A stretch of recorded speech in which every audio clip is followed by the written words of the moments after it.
How many of you have ever heard of the term called valuation? Okay. Valuation is nothing more than putting a price tag on a piece of property. Why? Because the most important thing, as per our $23 example, is having the right price tag on a piece of property. You can ask $23 all day long for a piece of property. And if it's not, if you're asking $23 for a $20 bill, you're just not going to get it. Why? Because people have choices.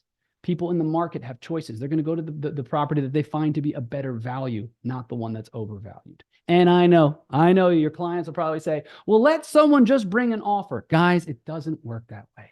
Because if it worked that way, there wouldn't be so many expireds. There wouldn't be so many properties that are been on the market for 365 days or longer on CoStar. Does that make sense, everybody? Cool. Okay. So underwriting is nothing more than the process of quantitatively evaluating a real estate investment for its viability and potential. All right.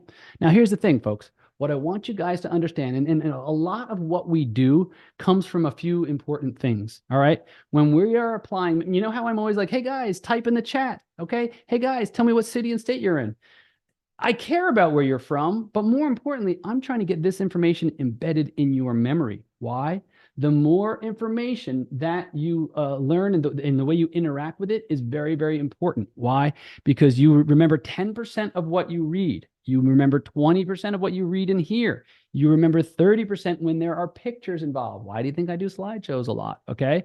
You know, what we hear and see, 50%, okay, 70% of what we say, okay, and then 90% of what we both say and do. Have you guys ever noticed that oftentimes I'll go to you and then I'll say, hey guys, implement this week. Raise your hand if you guys have ever done that. By the way, I'm doing it to you right now. Okay. Raise your hand if you've ever heard me say implement this week. Okay.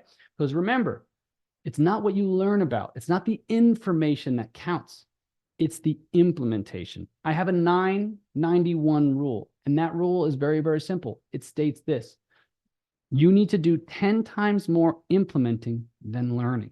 So many people get caught in this hamster wheel of another YouTube video, another training, another book, another this. I'm telling you guys this: come here every week and implement.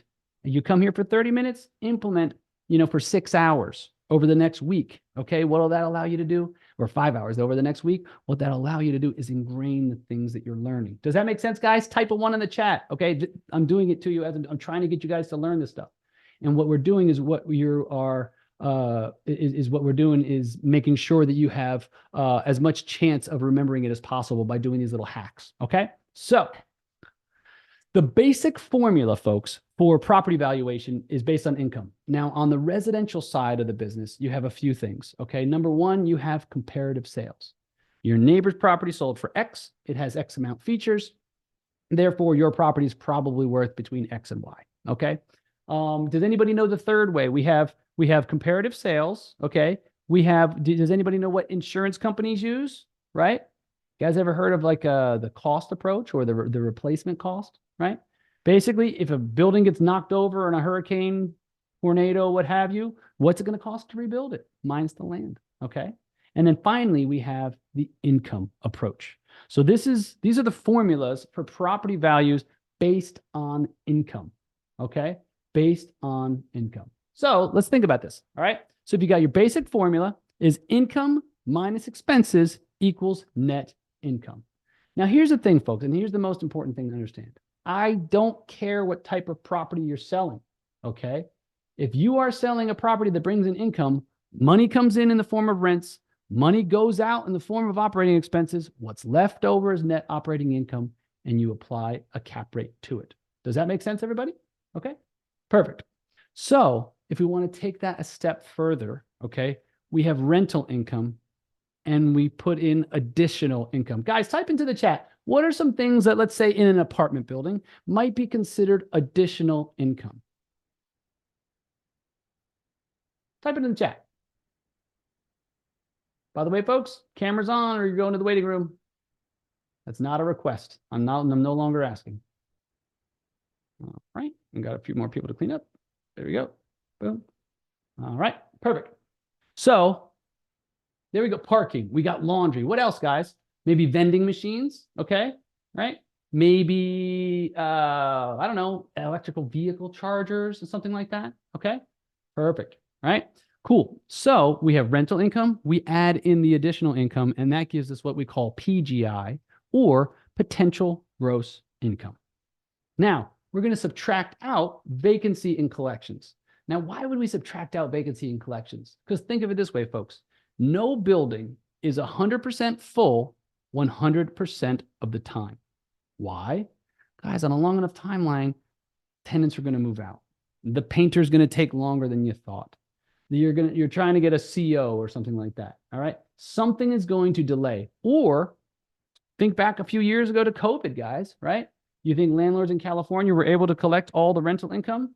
Not a chance, right? Because the bottom line, you're going to have some tenants that if you have enough renters, sooner or later, someone's not going to pay you what they owe you. It's just part of the business, okay? So what I want you guys to understand is we have to allot for this. We have to account for this. Over a long enough timeline, sooner or later, you're going to have vacancy and you're going to have a collection loss, okay? So when you subtract that out, that's what's called your effective gross income. And most important, once you take that and you subtract out your operating expenses, that gives you your NOI, or net operating income.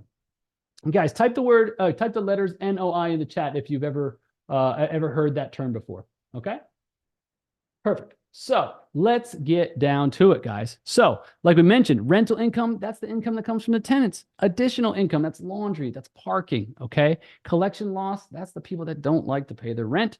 And operating expenses, all right? Folks, let's talk about some operating expenses. Here we have taxes, insurance, lawn, CAM, snow removal, utilities. What are some other operating expenses that can occur? Okay, type it in the chat. What do you think they can be? What are some things that might come in an apartment building or an office building that will be money that the landlord has to spend to maintain the property? Okay, maybe janitorial. Okay, maybe polishing the marble. Maybe, you know, every once in a while, once a year, power washing the sidewalks. There we go, Jay. Yes, carpet replacement. Yes, utilities. Sure. You know, if the landlord for some reason or another goes out, you know, has like a lights on the parking lot to keep it safe at night, right? That's something that you'll be looking at that's going to be coming out of their pocket. Okay, good. So these are all the things. Remember, money comes in the form of rents. Money goes out in the form of operating expenses. What's left over is NOI, and then you cap out that NOI. Now, what in the world's a cap rate? How many of you type the word cap rate in the chat if you're not 100% sure with what that number represents? Go ahead and let me know. Type me in the chat, or type the word cap rate, one of the two, okay? I mean, I can always just skip to the next slide if you'd like, guys. But there we go. Okay, cool. Folks, the first 200 people that joined my Facebook group, okay, we're at almost like 13,000 now. But the first 200 people I asked about, what are the two things you want to understand most? And number one was cap rate, and two, this is a close second, was valuation, right? Most people don't understand what the term cap rate means. It gets thrown around a whole lot, but most people don't fully understand. And here's the bottom line, folks. All it means is the relationship between an income-producing property's NOI and its value. That's it, nothing more, nothing less. So here's how the formula goes. NOI, or net operating income, divided by purchase price is going to equal the capitalization rate, okay? Also referred to as a cap rate. So in this particular scenario, we have $70,000 divided by $1 million is going to give you a 7% cap rate, okay? 7% cap rate. Now, what I want you to understand is, folks, a cap rate is nothing more than a snapshot in time, a snapshot in a particular moment in time. So when you have a snapshot in time, what happens if, let's say, it's in Green Bay, Wisconsin, okay, and there's a huge snowstorm, all right? Shout out to the Packers, right? What happens if there's a huge snowstorm and the snow plower has to come and plow 2 feet of snow? Are the operating expenses going to go up? Okay. Yeah. Type of yes or no. Right. And then when the expenses go up, what happens to the net operating income? going to go down. Exactly. Okay. So what I want you guys to understand is people think, oh, cap rate is like some sort of thing that happens, it's just static over time. On the contrary, it's only a snapshot of a particular moment in time, just like taking a photograph. Now, what I want you guys to know is that it changes from time to time. So cap rate is just a relative term for a specific moment in time. All right. So let's continue on with that. Type hashtag NOI, right? If you guys want to eventually make hashtag NOI because you want to become an investor someday. That's super duper important, right? Start thinking with the end in mind. So let's talk about IRV. This is our buddy Irv, okay? Now, what I want you guys to know is IRV is a formula used when valuing income producing properties. And just like simple algebra, okay, if you know two of the three variables, you can figure out the third, okay? So if you know the income, you can figure out the income and the rate, you can figure out the value. If you know the rate and the value, you can figure out the income, vice versa, okay? So let's talk about how we actually use this. These variables are expressed I for income or net operating income, okay? R is rate, which is a percentage, okay? AKA cap rate or rate of return, right? Depending on the situation. And V is value, as in a dollar value, okay? So when you're solving, like if you know the rate and the value, you can solve for the income, okay? So for instance, let's say you have a client that says, I want to purchase this property and I need to put $80,000 in my pocket. And you do the math, okay? If you know they need 80,000, you need to know the capitalization rate and the value, okay? So for instance, if the building is worth $1 million and the rate of return is 8%, or the cap rate is 8%, okay? $1 million times 0.08 equals $80,000. You know that the income is going to be $80,000. Does that make sense, everybody? Okay? Type a 1 in the chat if you're with me so far, okay? So you can solve for the income if you know the rate and the value. Okay, or another way of looking at it is you can figure out what the income of the building is by knowing the price that they're asking and the cap rate that they're advertising.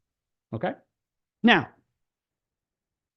if you know the value and the income, you can figure out the rate. So if someone says to me, "Hey, it's a $2 million building and it's and it makes $200,000 a year," you can figure out the rate. Okay, very, very simple.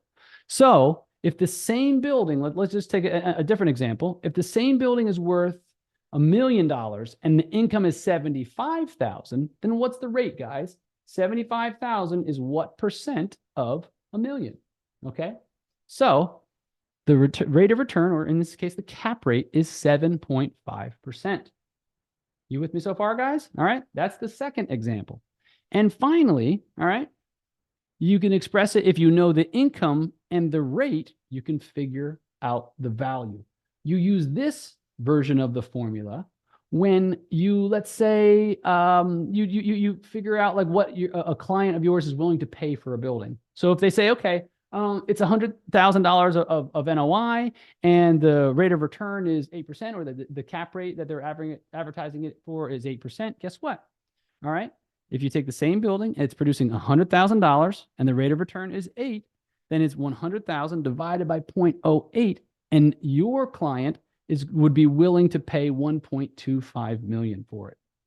Okay, this is when you know the income and you know the rate, determining what value that person's willing to pay. If they say, "Listen, I want to do it at an 8% cap rate," right? You know that they're willing to pay 1.25%. I'm sorry, 1.25 million for it. Does all that make sense to everybody? Okay. Now, let's take this exact same example, all right? And I want you to take this same exact income stream, and instead of doing it at 8%, I want you to do it at 7% and put that number in the title. I'm sorry, in the chat. Put that number in the chat. If it is 7% instead of 8%, what's that? What is the value of the building to the investor that wants to buy it at 7%? Because remember, folks, just like beauty is in the eye of the beholder, value is in the eye of the investor. What do we have? So if you took 100,000 and instead of dividing it by 0.08, you divide it by 0.07, okay? What would you come up with, guys? Okay, we got a bunch of people saying 1.428. Let's see what that means. Let's see, 100 divided by 0.07. There we go. Good. Good. There it is, guys. Okay, very straightforward. Okay, so the investor that's willing to pay a 7 cap for this property is going to pay more than the person that's willing to pay an 8 cap. With me, folks? All right. Thanks for being here, guys. Thanks for having your cameras on. Really appreciate you guys. Those of you that are serious about your business. Talk to you later. Have a great day.